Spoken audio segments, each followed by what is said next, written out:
내 자아가 죽지 않으면 신앙생활에 큰 걸림돌이 된다. 시작. 더 크게 하세요. 시작.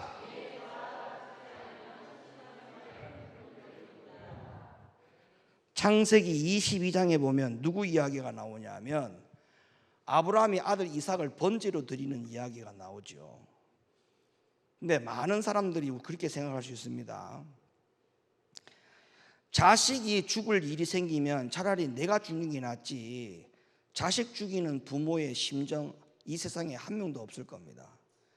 자식이 아프면 차라리 내가 아프고 말지, 자식 아파하기를 원하는 부모의 심정은 이 세상에 한 명도 없다고 생각합니다. 근데 이 창세기 22장의 이야기를 들여다가 보면 우리가 겉으로 보면은 정반대죠. 왜? 아버지가 아들을 죽이려고 모리아산으로 데리고 가는 장면이 나옵니다. 그러면 우리가 겉으로 볼 때는 참 잔인한 부모다 이렇게 생각할 수 있지만, 근데 하나님은 그 창세기 22장을 통해 가지고 겉으로 볼 때는 아버지가 아들을 죽이는 것 같지만 하나님은 아들을 죽이러 가는 아브라함을 먼저 죽이기를 원했던 겁니다.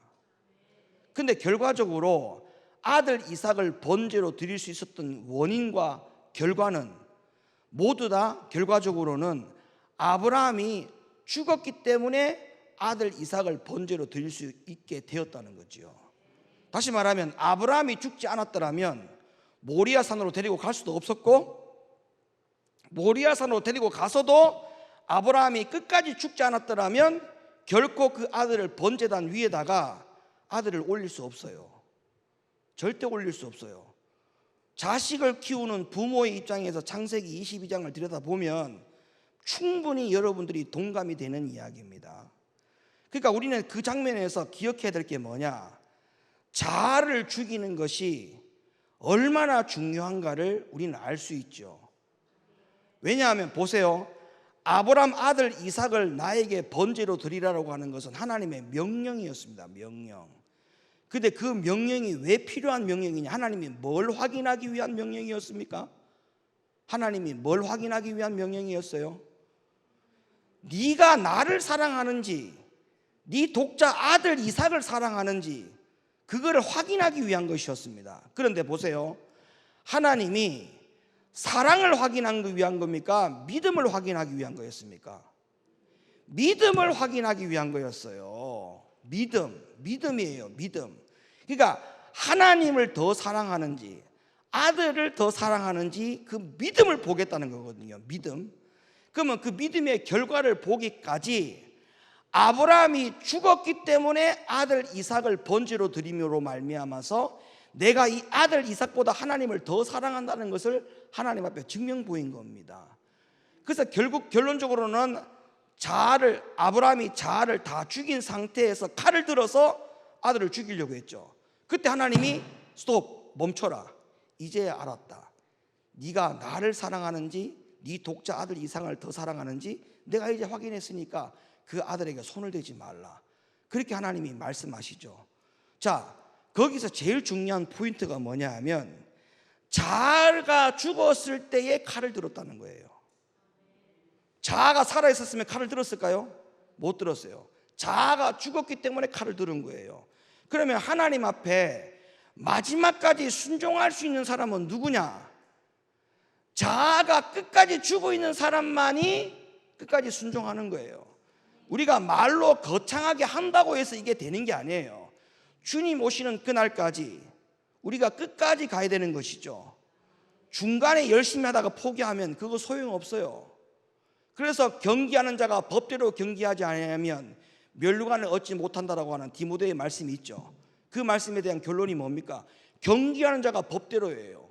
그러니까 아무리 처음에 1등으로 달려도 결승점까지 1등으로 달려야만 그 1등을 인정하지 원트랙을 돌았는데 반트랙을 1등을 달렸다고 해서 그 사람에게 꼴찌로 들어온 사람에게 너 반트랙은 1등 달렸으니까 네 1등 상 줄게, 그런 경기하는 법이 이 세상에 존재하지 않는다는 거 아닙니까?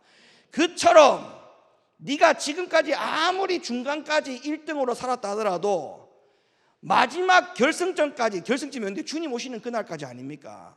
우리가 주님 앞에 가는 그날까지 네가 끝까지 순종하지 아니하면 앞에 순종한 거 인정하겠다, 인정하지 않겠다, 인정하지 않겠다는 겁니다.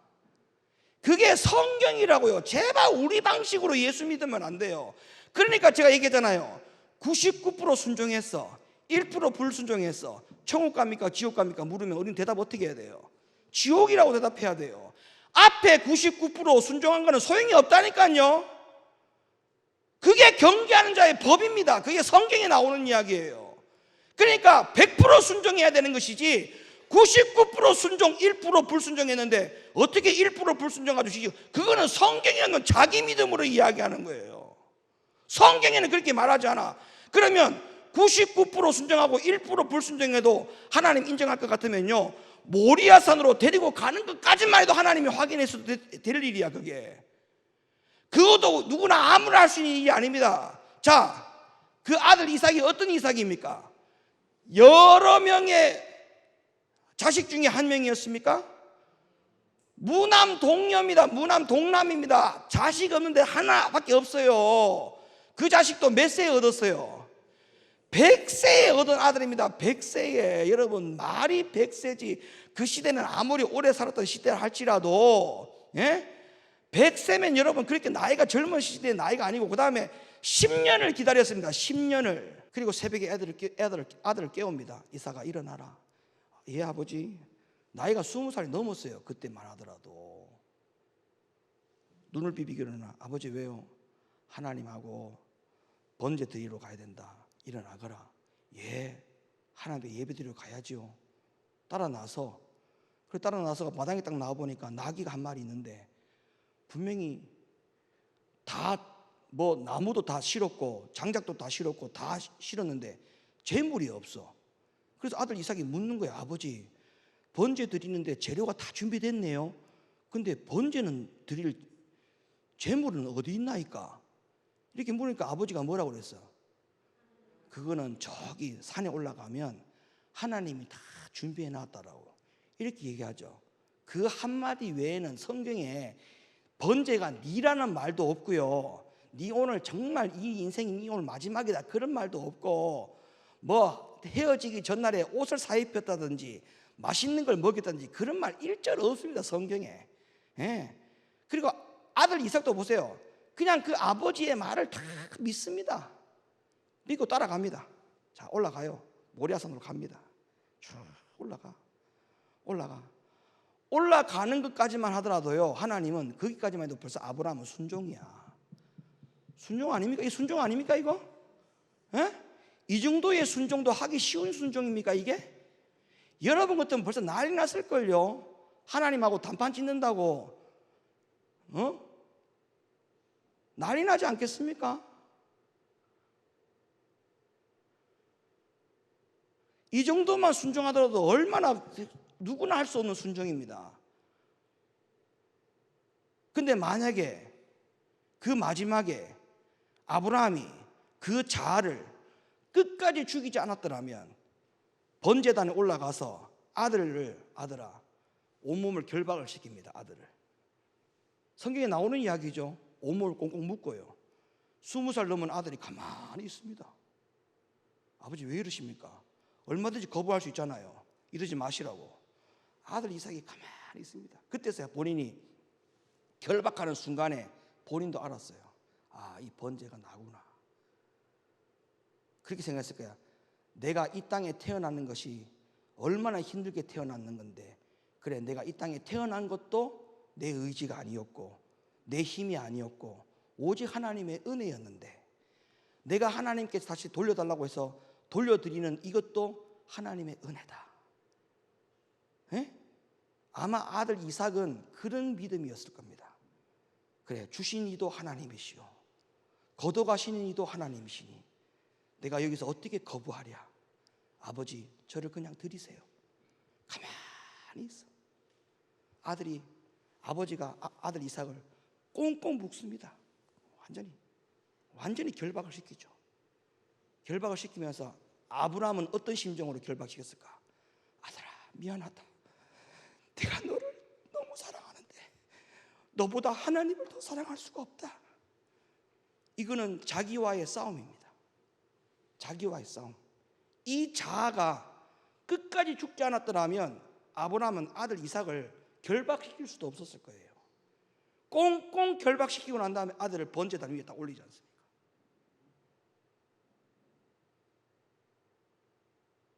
그리고 칼을 듭니다. 이때까지만 해도 하나님이 아무런 음성이 없었어요. 칼을 들었는데도 하나님이 아무 음성이 없어. 야, 이제 하나님이 이 아들을 드리라는 것이 하나님 마음 안 바뀌겠구나. 그래, 이제는 안 되겠다. 내 자아가 그냥 여기서 끝까지 죽어야 되겠다. 그리고 나서 칼을 내려 꽂으려는데 하나님이 그만하라는 거잖아요. 우리는 이 창세기 22장의 장면이요, 우리의 인간의 자아가 어디까지 죽어야 되는지를 정확하게 진단해 주고 있는 내용입니다. 하나님의 말씀에 순종이 되어지려면, 100% 순종이 되어지려면 내 자아가 100% 죽어야 돼요. 90% 죽잖아요. 하나님 말씀 90% 순종밖에 안 돼요. 50% 죽지요. 하나님 말씀 몇 프로 순종하느냐? 50% 순종해요. 내 자아가 죽는 만큼 순종합니다. 이거 정확한 진단입니다. 창세기 22장에 나오는 말씀 가지고 드리는 거예요.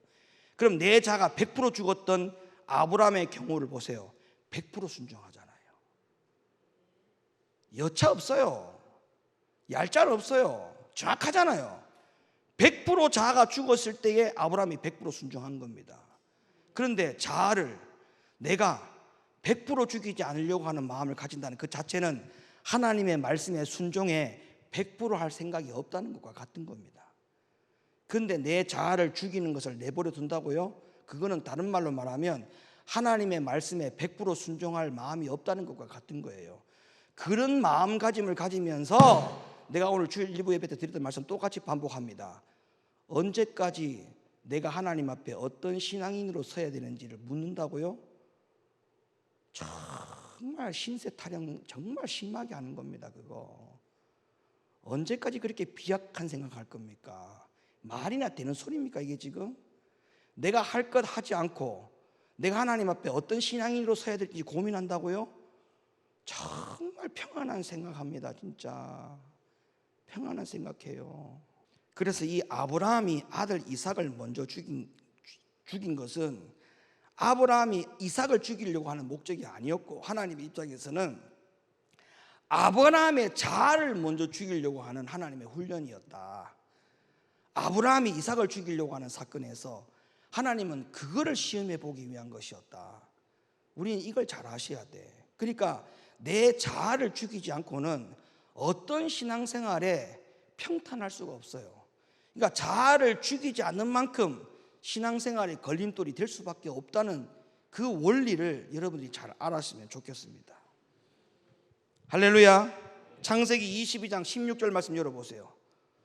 자, 이렇게 되고 난 다음에 하나님이 아브라함에게 이와 같이 약속합니다. 가라사대 여호와께서 이르시기를 내가 나를 가리켜 맹세하노니 네가 이같이 행하여 네 아들 네 독자를 아끼지 아니하였은즉 내가 네게 큰 복을 주고 네 씨로 크게 성하여 하늘의 별과 같고 바닷가의 모래와 같게 하리니 네 씨가 그 대적의 문을 얻으리라.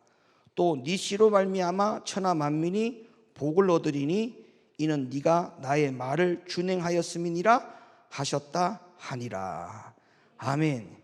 여러분, 이 창세기 22장 16절 18절 이 말씀에 대한 약속이요, 여러분 그냥 우리가 아브라함이 아들 이삭을 번제로 드리라고 했는데 번제로 드리는 그 시험에서 통과한 아브라함에게 하나님이 축복해 준 말씀으로만 기억하면 이 말씀이 그냥 수박 걸닦기식으로 하나님이 아브라함에게 이런 축복을 해주셨는갑다, 하늘의 별과 같고 땅의 모래 같은 복을 주셨는가 보다, 이렇게 우리가 생각할 수 있는데 아니에요.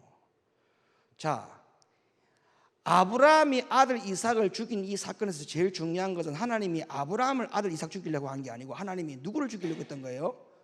아브라함을 죽이려고 했다는 것이죠. 자, 아브라함이 뭐를 죽이려고 했던 거예요? 아브라함에게는 자아를 죽이려고 했던 거예요. 자아. 맞죠? 근데 그 자아를 죽인 것에 대해서 100% 죽였죠. 100% 죽이고 난 다음에 하나님이 이 아브라함에게 축복해 준 장면이죠. 그럼 똑같은 맥락으로 가야 돼요. 자, 똑같은 맥락으로. 이해됐어요? 여기까지 이해됐어요? 자, 똑같은 맥락으로 갑니다. 그런 100% 자아를 죽인 아브라함에게 하나님이 이 축복을 줬다면 이 축복이 어떤 내용으로 해석이 돼야 되느냐 하면, 자, 네가 이 일을 말미암아서 네 아들 독자를 아끼지 아니하였은즉 내가 큰 복을 주고 하늘의 별과 같고 바다 모래가 같이 하리니 네 씨가 그 대적의 문을 나오리라 얻으리라. 네 씨로 말미암아 천하 만민이 복을 얻으리니 이는 네가 나의 말을 준행하였음이라 하셨다니라. 그러면 이 말씀에, 축복의 말씀에 이 안에 모두 들어가야 되는 흐름이 어떤 흐름이냐면, 자아가 100% 죽었다는 흐름이 계속적으로 이 안에 흘러 들어가야 돼요. 맞죠? 100% 자아가 죽었다라고 하는 이 영적 흐름이 이 안에 계속적으로 들어가야 되죠. 자, 이 안에 들어갔다고 칩시다. 이 안에 100% 자아가 죽었다는 흐름이 영적으로 딱 들어가고 난 다음에 이 말씀을 해석하면 어떤 배경이 나오느냐, 어떤 결과가 나오느냐 하면, 그래서 아브라함이 아들 이삭을 통해서 이 땅에 누가 나왔냐? 그 씨가 누가 나왔냐? 예수가 나왔죠. 예수가 100% 자아가 죽었기 때문에 십자가에 죽은 거예요. 아브라함을 왜 자아를 100% 죽이려고 하는지 알겠죠? 장차 니를 통해서 이 땅에 누가 오기 때문에, 예수가 올 것이기 때문에, 예수가 십자가에 죽는 그 순간까지도 100% 십자가에 죽는 그 현장의 죽음의 순간까지 예수님도 스스로 자아를 100% 죽여야 된다. 그 예수를 네 씨를 통해서 오게 하려면 너부터 네 자아를 100% 죽여야 된다. 네 자아를 100% 죽이고 난 다음에 니를 통하여 너와 같은 그 씨가 나올 것이다. 그 씨가 예수인데, 예수가 바로 100% 자아를 죽여서 십자가에 죽은 거예요. 십자가에서 내려올 수 있었어요, 없었어요? 얼마든지 내려올 수 있는 분이죠. 십자가를 짊어지게 할 때부터 제사장들과 서기관, 바리새인들을 전부 다 죽일 수도 있고 진멸할 수도 있었어요. 몸에 손도 못 대게 할 수 있었죠. 근데 주님은 자아를 계속 죽여요. 또 자아를 죽이고 또 자아를 죽이고, 십자가에 매달려서도 얼마든지 그들을 다 진멸할 수 있었죠. 목숨이 끊어지는 순간까지 자아를 다 죽이지 않습니까? 다 죽였죠. 그 예수를 우리가 믿고 있죠.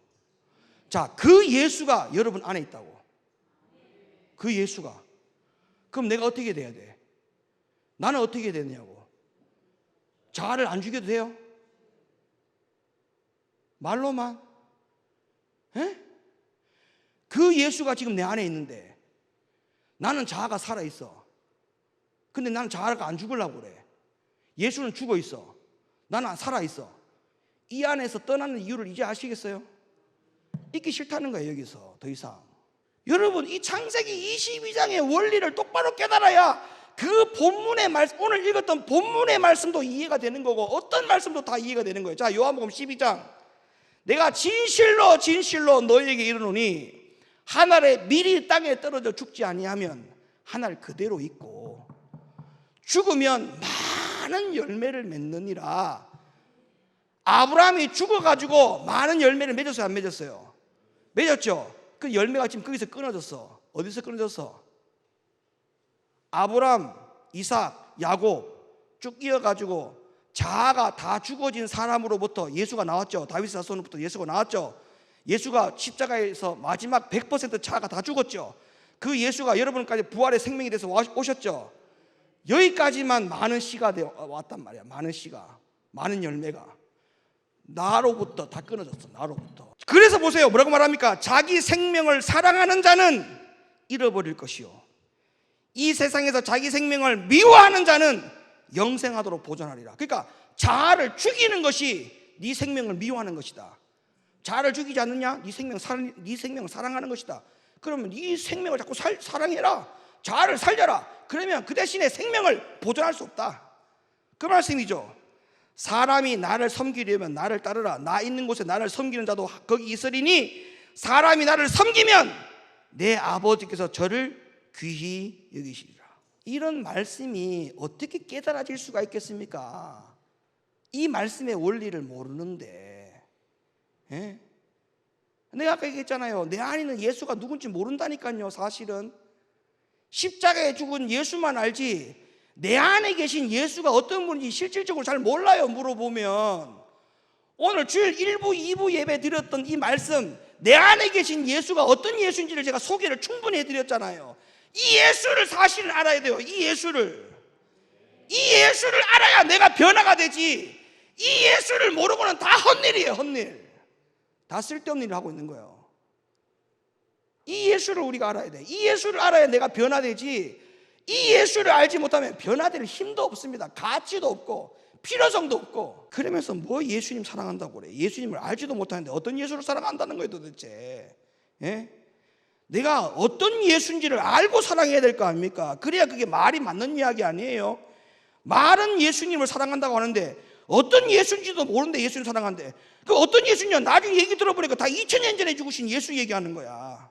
십자가에 달려 돌아가신 예수.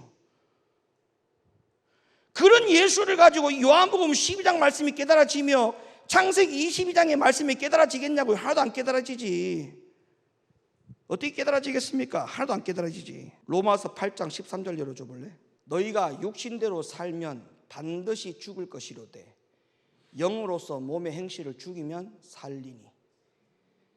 여기서 말하는 이 육신은요, 자아를 말하는 겁니다. 자아. 너희가 자아대로 살면 죽는다. 그러나 영으로서 네 자아를 죽이면 산다. 그러면 우리가 자아를 왜 죽여야 되느냐? 여기 이유가 나오죠. 영이 있기 때문에 자아를 죽여야 되지 않겠냐, 그 말이에요. 우리가 왜 자아를 죽여야 되느냐? 영이 살아야 될 거 아닙니까? 내 안에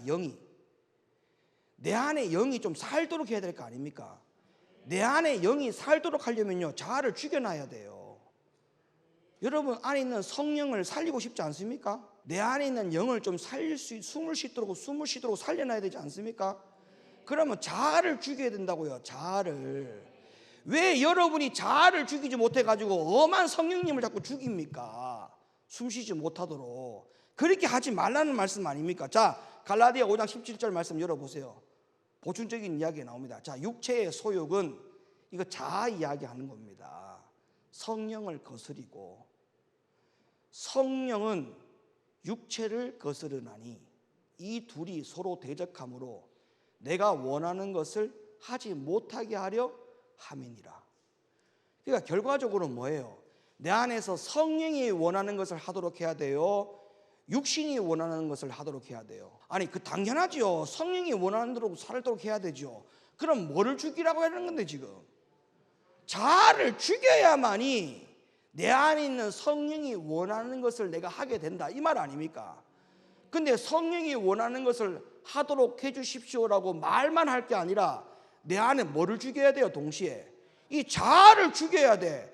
자아를 죽여야만이 내 안에 있는 성령께서 성령이 원하는 대로 내가 그걸 할 수가 있단 말이야. 자아를 살려놓고서는 내가 아무리 성령이 원하는 대로 성령 충만 이렇게 아무리 해도 안 됩니다. 그게 내가 말로 고백하는 대로 다 될 것 같으면요, 신앙생활 얼마나 쉽겠습니까? 예? 자아는 하나도 안 죽여놓고 성령 충만 하면 성령 충만한 사람이 됩니까? 그러면 지금까지 이 성경에 있는 말씀들이 다 소용이 없는 말씀이에요. 이렇게 기록할 필요가 없어요. 예? 성령 충만을 갖다가 외친다고 해서 성령 충만한 사람이 되는 게 아닙니다. 자아를 죽여야 됩니다. 이 자아를 죽여야 돼요. 예? 자아를 죽여야만이 뭐가 원하는 사람이 된다고요? 성령이 원하는 것을 할 수 있는 사람이 된다고 성경에서 말씀을 하고 있지 않습니까? 그러니까 다른 거 없어요. 자아를 죽이지 않으면 죽이지 않은 만큼 모든 것이 다 뭐가 된다? 걸림돌이 된다. 자아가 살아있는 만큼 그 모든 것은 다 뭐가 된다? 걸림돌이 된다. 걸림돌. 자아를 죽여야 돼요. 자꾸 죽여야 돼. 죽여놔야만이 성령이 살아. 그리고 성령이 살아서 자아가 죽은 만큼 성령이 활동을 하게 돼. 그래서 이거를 성경에서 예수님께서 뭐라고 하느냐면, 바울도 얘기했지만 너희는 밤에 다니는 자 되지 말고 낮에 행하는 자처럼 되라. 즉 빛의 자녀가 되라. 이렇게 말씀하셨다고요. 그 말은 밤이 없어지는 만큼 밝아지는 거잖아. 제 말이 틀렸어요? 똑같은 원리예요. 내 안에서 자아가 죽어지는 만큼 빛이 나와. 아브라함과 같은 사람 심정으로 오늘 좀 그런 자아를 죽이세요. 예? 아브라함 같은 심정으로. 진짜 아브라함 같은 심정으로. 내가 100% 죽어야 나를 통해서 누가 나왔어? 아브라함이. 아브라함 통해서 누가 나왔어요? 예수가 나왔잖아. 100% 자아를 죽였던 예수님이 나왔잖아요. 그 예수님이 여러분 안에 들어왔다고요. 근데 그 예수를 내가 가지고 있으면서 내가 자아를 살려놓으면 이게 말이나 되는 소리입니까? 그러면 그동안에 앞에서 아브라함은 뭐고 이삭은 뭐고 다 뭐가 되는 겁니까? 그 자아를 죽이기 위해서 신앙생활에 훈련을 했던, 하나님 앞에 쓰임받았던 그 모든 사람들은 다 뭐가 되는 거냐고 생각을 해보라고. 그 노력들 때문에 예수가 이 땅에 오셨고, 예수가 죽으셨고 생명의 부활되셔서 여러분 안에 오셨는데 그 예수를 모시고 있다면서요. 고린도후서 3장 18절. 우리가 다 수건을 벗은 얼굴로 거울을 보는 것 같이 주의 영광을 보매 저와 같은 형상으로 화하여, 저와 같은 형상으로 시작, 저와 같은 형상으로 시작, 다시 저와 같은 형상으로, 저와 같은 형상으로 영광으로 영광에 이르니 곧 주의 영으로 말미암음이니라. 아멘입니까? 내 안에 있는 주와 내 안에 있는 영이 같아야 돼요. 나하고 같아야 된다고. 제발 이 자아를 죽이세요. 죽여야만이 예수와 같은 영이 되고 성령과 같은 영이 된다고요. 왜? 이 안에 있는 영이, 자아가 다 100% 죽어 있는 영 아닙니까? 예수와 성령의 영이 같은 주와 화하여 형상과 같이 되어, 이게 중요하다고요. 갈라디아 2장 20절 마지막으로 봅시다. 같이 읽어볼까요? 시작. 내가 그리스도와 함께 십자가에 못 박혔나니 그런즉 이제는 내가 산 것이 아니요 오직 내 안에서 그리스도께서 사신 것이다. 그러니까 내가 산 것이 아니고 내 안에 누가 산 것이다? 그리스도께서 사신 것이니까 자아가 있어야 돼, 없어야 돼? 없어야 되지. 내가 산 것은 자아가 있죠. 내가 산 것이 아니고 오직 내 안에 그리스도께서 사신 것이다. 그러니까 내가 자아가 있어야 돼, 없어야 돼? 없어야 되는 사람이 바로 내 안에 그리스도께서 나와서 살고 있다는 증거가 되죠. 여기까지 이해가 돼요? 이제 내가 육체 가운데 사는 것은 나를 사랑하사 나를 위하여 자기 몸을 버리신 하나님의 아들을 믿는 믿음 안에서 사는 것이라. 아멘.